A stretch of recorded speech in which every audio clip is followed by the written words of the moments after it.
Hello everyone, my name is Hasnat Ferdos and today I'll be presenting on the topic Global IT Outsourcing and IT State and General Electronic or GE. In this brief presentation, I'll walk you through how global outsourcing developed at GE, the lesson learned from that journey and how they now manage IT state with a hybrid model. Global IT outsourcing landscape. I think global IT outsourcing is a massive industry with a project market size of over $92 billion in 2024.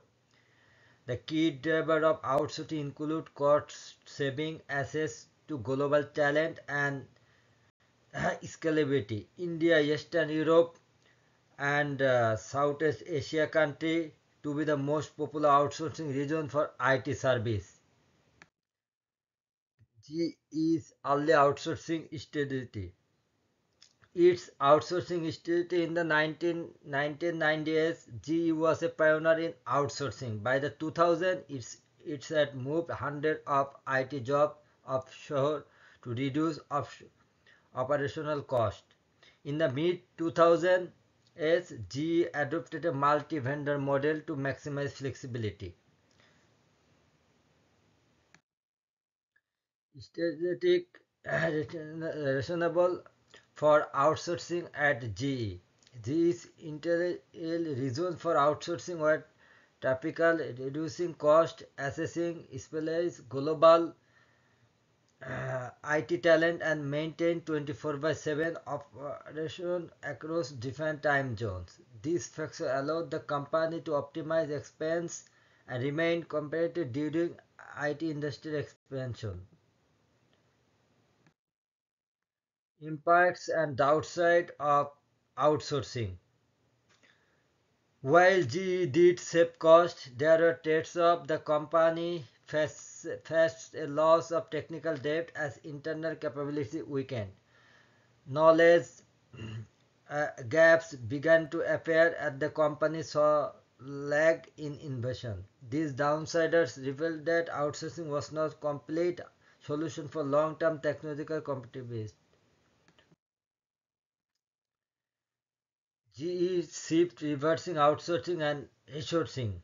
By 2012, GE made a strategic pivot. It decided to insource critical IT function and invest in the domestic test talent. The company opened a large technology center in Michigan and added over 15,000 IT jobs in the US. Key drivers of reshoring. GE leadership realized that cost saving was no longer enough. They saw that in-house technical capability were essential for invention. Additionally, economic patronage played a role. Resourcing IT jobs aligned with their commitment to Eastern America industry and regain control of key operation. Managing a hybrid IT strategy. Today, GE uses a hybrid model. Core IT system and digital invention are handled in-house. This includes for the development and data security manual, non-core function like uh, maintenance of legacy systems support are still outsourced to strategic partners. This balance allows for control, invention, and efficiency. Conclusion and strategic lesson. Uh, to summarize, guess IT strategies evolved gradually from aggressive outsourcing to a hybrid model that values control and invention. The company learned that cost saving should never come at the expense of core capabilities. Instead, IT strategy should always align with long-term business and goals workforce development. Thank you, everyone.